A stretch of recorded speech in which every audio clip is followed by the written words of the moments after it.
नमस्कार, मी अमृता. श्रीमंत व्हामध्ये आपलं स्वागत. श्रीमंत व्हामधून आपण बोलतो ते आपल्या गुंतवणुकी संदर्भात. गेला एक आठवडा सगळ्यांसाठीच वादळी ठरला. सत्यम सारखी एक मोठी कंपनी तिच्यामध्ये घोटाळा झाल्याचं उघडकीला आलं आणि शेअर मार्केटमधला सत्यमचा शेअर कोसळला. आज आपण बोलणार आहोत याच विषयी.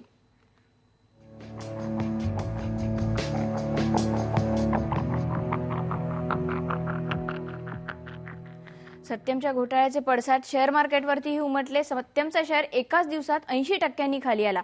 त्यामुळे अनेक गुंतवणूकदारांचे लाखो रुपये मातीमोल झाले. त्यामुळे आता हे शेअर्सचं काय करायचं हा प्रश्न गुंतवणूकदारांना पडलाय. आता तर सेन्सेक्स मधल्या टॉप 100 कंपन्यांमधून देखील सत्यमची उचलबांगडी झालेली आहे. सत्यमच्या या महाघोटाळ्यानं गुंतवणूकदारांची झोप उडवली आहे. आपले पैसे परत कसे आणि कधी मिळतील याचीच चिंता सामान्य गुंतवणूकदारांना आहे. त्यांच्यापैकीच एक आहेत परेश सुतारिया. एक सीए फर्मचे ते मालक आहेत. सत्यमच्या बातमीनं त्यांना मोठा धक्का बसलाय. कंपनी तो अच्छी है, कंपनी में 6000 करोड़ के एसेट्स है, कैश एंड बैंक बैलेंस इतने हैं, तो 300 रुपये के आसपास तो पर शेयर में होता है और प्राइस चल रहा था 160-170 का. तो ये सोच के हमने शेयर्स खरीदे और मुश्किल से मैं 145 में बेच पाया, पर मुझे 40-50 हजार का नुकसान हो गया. फसवणूक झाल्याचं दुःख तर परेशना झालंय, पण सत्यम ही आंतरराष्ट्रीय दर्जाची कंपनी आहे. त्यामुळे कंपनीची गेलेली पत पुन्हा येईल असं त्यांना वाटतंय. सेबी या गवर्नमेंट और any other authority should interfere और इसमें कोई ऐसा कंपनी को तैयार करना चाहिए जो ये कंपनी सत्यम को टेक ओवर कर ले और जो बिजनेस जो है अभी भी इंटैक्ट है वो बिजनेस को बचा लिया जाए. तो मुझे लगता है कि इन्वेस्टर आज नहीं तो भी 1 साल में कुछ वापिस रिवाइव हो पाएंगे इसमें. सत्यमच्या या संपूर्ण घोटाळ्यानंतर नवे सीईओ राम म्यानपती यांनी कारभार हाती घेतलाय. Some regulatory bodies have already started their work and we will continue to work with them closely. या संपूर्ण घोटाळ्याची सत्यता पडताळण्यासाठी इंटेलिजन्स एजन्सीना आम्ही संपूर्ण सहकार्य देऊ. काही रेग्युलेटरी संस्थांनी याचं काम आधीच सुरू केलंय. सत्यमच्या बिझनेसवर भविष्यात कोणताही परिणाम होणार नाही हे आमचं पहिलं उद्दिष्ट असणार आहे. त्याशिवाय गुंतवणूकदारांनाही पूर्णपणे न्याय मिळेल. सत्यम देशातली चौथी मोठी सॉफ्टवेअर कंपनी, पण आता सेन्सेक्स मधल्या टॉप 100 कंपन्यातून तिची उचलबांगडी झालीय. सत्यमच्या घोटाळ्याच्या चौकशीतून काहीही निष्पन्न होऊ दे, पण रामलिंग राजू यांना शिक्षा झालीच पाहिजे अशी सामान्य गुंतवणूकदारांची भावना आहे. व्हिडिओ जर्नलिस्ट ओमप्रकाश सह विशाखा शिर्के, IBN लोकमत, मुंबई. आणि आपण बोलणार आहोत आज याच विषयाने. आपल्याला माहिती द्यायला 2 खास पाहुणे आपल्यासोबत आहेत. आपल्यासोबत आपल्या स्टुडिओमधनं आहेत प्रफुल्ल छाजेड, ते चार्टर्ड अकाउंटंट आहेत. सर, IBN लोकमतमध्ये श्रीमंत व्हामध्ये स्वागत. तर आपल्या लोअर परेलच्या स्टुडिओमधनं आपल्यासोबत आहेत विजय पराडकर, ते मार्केट तज्ज्ञ आहेत. या दोघांकडनंही आज आपण सल्ला घेणार आहोत. आपण काय करायचं याच्याविषयी आपण या दोघांना विचारणार आहोत. आपण सुरुवात करूयात पराडकर सरांपासून. सर, असे अनेक गुंतवणूकदार आहेत की ज्यांच्याकडे सत्यमचा शेअर वर्षानुवर्ष होता. एक टॉप कंपनी म्हणून हा शेअर अनेकांनी ठेवून दिलेला होता. अशांनी काय करायचं आता? मिळेल त्या किमतीत शेअर विकून बाहेर पडायचं का? हा प्रश्न खरंच चांगला आहे. सद्यस्थितीमध्ये जर अजून त्यांनी शेअर्स विकलेले नसतील तर मला वाटतं वाट बघणं हे जास्त संयुक्तिक राहील. कारण ज्या काही डेव्हलपमेंट्स आता होऊन राहिलेल्या आहेत, गव्हर्नमेंट हे सेपरेट बोर्ड फॉर्म करायचा प्रयत्न करत आहे. त्याच्यातून जे काही आउटकम कळेल त्याला थोडासा वेळ जाऊ लागेल. परंतु आता जर रिस्क रिवॉर्ड सिच्युएशन जर पाहिली आणि आत्ताची सद्यस्थितीमधील मार्केट प्राइस जर पाहिली 20 रुपये, तर आता 20 रुपयापेक्षा जास्त काही घालवायला शिल्लक राहिलेलं नाही आहे. त्यामुळे सद्यस्थितीमध्ये थोडीशी वाट बघायला काहीच हरकत नाही. इन एनी केस मार्केटसुद्धा खूप खाली आहे. त्यामुळे आशावादी राहून 20 रुपयाला डिस्ट्रेस सेल करण्यापेक्षा जे काही घडतंय आता, जे काही गव्हर्नमेंट जे काही स्टेप घेत आहे त्या स्टेप्सचा जर चांगला फायदा आउटकम जर आलं तर थोडीशी वाट बघायला काहीच हरकत नाही.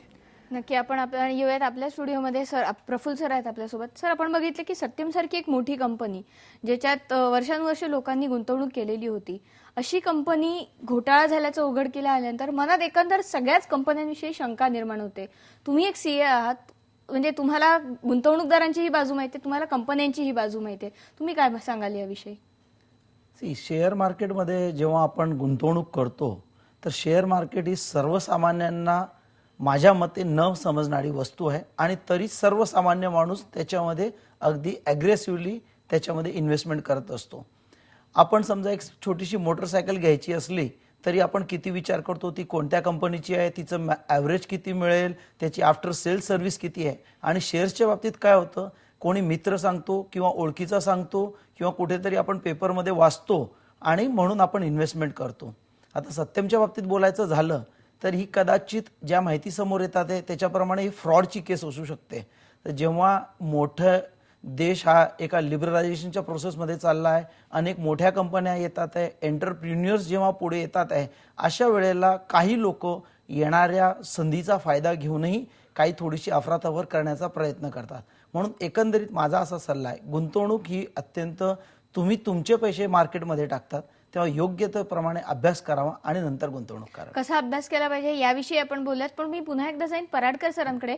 सर, आपण बघितलं की सत्यमचं तर हे झालेलं आहे, पण आता पुढे काय, म्हणजे सत्यमच्या या घटनेचा, या घोटाळ्याचा एकूण शेअर मार्केटला, एकूण IT सेक्टरला किती फटका बसणार आहे? सध्या विश्वासार्हता जी आहे ती थोडीशी कुठेतरी हिट होईल असं मला वाटतं. परंतु केवळ एक कंपनी अशा पद्धतीने त्यांचे अकाउंट्स मेंटेन करतं किंवा अफरातफर करतं म्हणून तोच न्याय किंवा त्याच प्रकारे सगळ्या कंपन्या सुद्धा असंच करत असतील असं म्हणणं काही बरोबर नाही. जरी क्रायसिस ऑफ कॉन्फिडन्स जरी असला तरीही माझ्या कल्पनेप्रमाणे इतर ज्या चांगल्या कंपन्या भारत देशामध्ये आहेत त्या कंपन्या नक्कीच हा प्रयत्न करतील की भारताची विश्वासार्हता परदेशी कस्टमर्सकडे टिकून राहील आणि त्याच्यातून काहीतरी चांगलंच बाहेर येईल. पण सध्या परिस्थितीमध्ये थोड्याशा शॉर्ट रनमध्ये थोडीशी विश्वासार्हता कमी होण्याची शक्यता आहे. ते आपल्याला काय म्हणतात थोडीशी वाट बघावी लागेल. त्याच्यातून बाहेर पडायला, ह्या शॉक जो बसलेला आहे त्या शॉकमधून थोडंसं बाहेर पडायला वाट नक्कीच बघावी लागेल.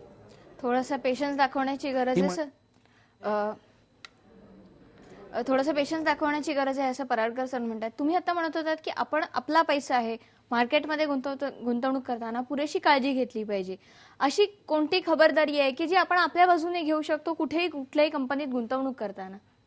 सर्वप्रथम जेव्हा आपण गुंतवणूक करण्याचा शेअर मार्केटमध्ये विचार करतो तेव्हा आपल्या मित्राने किंवा आपल्या ब्रोकरने जो काही सल्ला दिलेला असतो की एक्स नावाची तुम्ही कंपनीमध्ये गुंतवणूक करा. आज इंटरनेटचं युग आहे, सगळ्या कंपन्यांची माहिती वेबसाईटवर अवेलेबल आहेत. सर्व कंपन्या त्यांचे शेअर मार्केटमध्ये NSE असेल, BSE असेल, तिथं संपूर्ण प्रकारे माहिती देत असतात. तर मला असं वाटतं गुंतवणुकीचा हा जो निर्णय आहे हा मित्राने सांगितल्याबरोबर आपण ब्रोकरला फोन न करता एक दिवसाची वाट बघावी, त्याचा संपूर्ण अभ्यास करावा, आपण कोणत्या सेक्टरमध्ये किती इन्व्हेस्टमेंट करावी. जसं आता सत्यमच्या बाबतीत बोलायचं झालं, जर समजा एखाद्या सर्वसामान्य माणसाने किंवा कोणत्याही गुंतवणूकदाराने संपूर्ण पैसा जर त्या एका स्क्रिप्टमध्ये टाकला असता तर नक्कीच मोठा नुकसान झालं असतं. आणि जर याच्या प्रकारे जर विभागणी करून पैसे टाकले असते, थोडे पैसे सत्यममध्ये किंवा थोडे पैसे इतर कंपन्यांमध्ये, तर मला वाटतं जो काही इम्पॅक्ट आहे तो कमी होईल. नक्कीच आपल्याला आपला पहिला कॉल आलेला आहे. आपल्यासोबत संतोष वेल्हाळ आहेत, साताऱ्याहून बोलतायत. नमस्कार. हॅलो. मला असं म्हणायचंय, माझा आवाज येतोय? हो, विचारा. मला असं म्हणायचंय की आता प्रमोटरचं स्टेक कमी झालेलं आहे आणि हे जे सगळं केलेलं आहे प्रमोटरनं स्वतःहून, कुठल्याही ह्याच्यात अडकलेलं नसताना, सेबीनं क्लीन चिट दिलेली असताना मायटास व्यवहारामध्ये, तो जेव्हा असं करतो, ओपन मार्केटमध्ये येऊन पत्रकार परिषद घेऊन सांगतो, कदाचित शेअरचे भाव पाडून स्वतःचा इनडायरेक्टली प्रतिनिधीद्वारे शेअर खरेदी करायचा तर त्याचा विचार नाहीये प्रमोटरचा. नक्की. तर तुम्हाला काय वाटतं? आता जेव्हा हा जो एक फ्रॉड समोर आलेला आहे तर याच्यामध्ये कोण कोणत्या प्रकारे त्याचा फायदा उठवत आहे त्याचे या क्षणाला सांगणं अत्यंत मला वाटतं चुकीचं होईल आणि त्याच्यावर काही प्रतिक्रिया देण्याचं म्हणजे आपण बघितलं पाहिजे. आणि ज्या प्रकारे आता सर्व म्हणजे सरकार, ministry of corporate affairs, SEBI आणि स्टॉक एक्सचेंजेस यासाठी ऍक्टिव्ह झालेले आहेत, तर मला वाटतं त्या नक्कीच प्रत्येक व्यवहार याच्यानंतर जे होतील त्यांची योग्य प्रकारे माहिती करतील आणि त्याच्यानंतरच त्यांना गो अहेड सांगतील. म्हणजे सगळे पावलं आहे ती सेबी उचलते, आपण थोडीशी तिकडेही वाट बघण्याची गरज आहे. पण आपण बोलत होतो की आपण कोणती काळजी घेतली पाहिजे आपण एखाद्या कंपनीमध्ये गुंतवणूक करत असताना. अनेकदा असं होतं की ही कंपनी म्हणजे सत्यम सारखीच कंपनी जी आपण बघितलं की जी वेल नोन कंपनी होती, सामान्य माणसांना जे काही ज्या ठराविक कंपन्या माहीत असतात त्यापैकी ही एक कंपनी होती. मग अशा कंपन्यांमध्ये जेव्हा आपण गुंतवणूक करतो त्यावेळी सुद्धा ही काळजी घेतली पाहिजे का? निश्चितच. जसं आता आपण स्वतः सांगितलं की सत्यम ही वेल नोन कंपनी होती आणि या त्या वेल नोन कंपनीमध्येच घोटाळा समोर आला. म्हणून मला असं वाटतं की प्रत्येक प्रकारे काळजी घेतलीच पाहिजे. सत्यम ही तशी फार जुनी कंपनी नाहीये. आपण जसं कंपन्या बघतो टाटा, बिर्ला किंवा रिलायन्स, या आता एक 20-30 वर्ष जुन्या कंपन्या आहेत. सत्यम सारखी कंपनी एक म्हणजे आता जवळच्या कालावधीमध्ये फार मोठ्या प्रमाणात वर आली होती. जर तुम्ही सत्यमचा भाव बघितला असेल तर तो म्हणजे आता एक 550 रुपयापर्यंत, 2 रुपयाच्या शेअरचा 550 रुपयापर्यंत गेला होता. तर वेन यू आर इन्व्हेस्टिंग, ते आपण गुंतवणूक करतो तेव्हा ती कितपत योग्य प्रकारे करतोय त्याचा निश्चित अभ्यास केला पाहिजे आणि विभागणी करून गुंतवणूक केलं पाहिजे. विभागणी करून गुंतवणूक नक्कीच करायला पाहिजे. आपण जाऊयात लोअर परेलला. आपल्यासोबत पराडकर सर आहेत. सर, आपण शेअर मार्केटमध्ये गुंतवणूक करताना नेहमी असं म्हणतो की एखाद्या सेक्टरचं भविष्य काय आहे याचा विचार आपण केला पाहिजे. त्या सेक्टरच्या पुढ्यात कोणती आव्हानं आहेत याचा विचार केला पाहिजे. IT सेक्टरमध्ये ज्यांना दीर्घ काळासाठी गुंतवणूक अजूनही करायची इच्छा असेल त्यांना तुम्ही काय सांगाल? IT सेक्टरमध्ये भारताचं भविष्य अजूनही चांगलं आहे. फक्त जर तुम्ही ते 1999 ते 2003 या कालासाठी जर कम्पेअर केलं तर कदाचित ग्रोथ रेट्स त्यावेळी जेवढे होते तेवढे ग्रोथ रेट्स आता ह्याच्या पुढे राहतील असं सांगता येत नाही. परंतु मला अजूनही वाटतं की ह्या सेक्टरमध्ये प्रत्येक लीडिंग कंपन्यांचे, भारतातल्या लीडिंग कंपन्यांचे ग्रोथ रेट्स हे सहजपणे 20 ते 30% राहू शकतात त्यांच्या एकंदर कस्टमर प्रोफाईलवरती लक्षात घेता. आता सद्यस्थितीमध्ये रिसेशन चालू आहे, वर्ल्ड ओव्हर रिसेशन चालू आहे. त्या रिसेशनमुळे थोडेसे ग्रोथ रेट्स कमी होऊ शकतात. पण if you take for next पुढच्या 5 वर्षाचा जर कालावधी घेतला तर मला नक्कीच वाटतं की हे ग्रोथ रेट्स साधारण 20 ते 30% राहतील. आणि ह्या 20 ते 30% ग्रोथ रेटच्या अनुषंगाने जर बघायचं झालं तर आज बऱ्याच ज्या आपल्याकडे अग्रगणी कंपन्या आहेत, इन्फोसिस, विप्रो किंवा TCS सारख्या, त्यांचे जर प्राइस अर्निंग रेशोज आपण जर पाहिले तर ते साधारणतः 13 ते 20 ह्यामध्ये आहेत की ज्याला आम्ही PEG रेशो म्हणतो. तो जो PEG रेशो जर 1च्या खाली असेल तर ह्या कंपन्यांमध्ये साधारणतः तुम्हाला 15 ते 20% returns annualised over a period of 5 years मिळायला सर्वसाधारण हरकत नाही असं. आणि तेवढे रिटर्न्स दुसऱ्या तेवढीच रिस्क असलेल्या कंपन्यांमधून जर मिळत असतील तरच दुसऱ्या सेक्टरमध्ये जायला हरकत नाही. मला असं म्हणायचं नाही की दुसरे सेक्टर ह्याच्यापेक्षा चांगलं करणार नाही, दुसरे सेक्टर सुद्धा आहेत. पण तुमचा प्रश्न ITच्या संदर्भात होता, त्यामुळे IT सेक्टर्समधून तुम्हाला अजूनही आपल्याला 15 ते 20% रिटर्न्स मिळू शकतात over a period of next 5 years.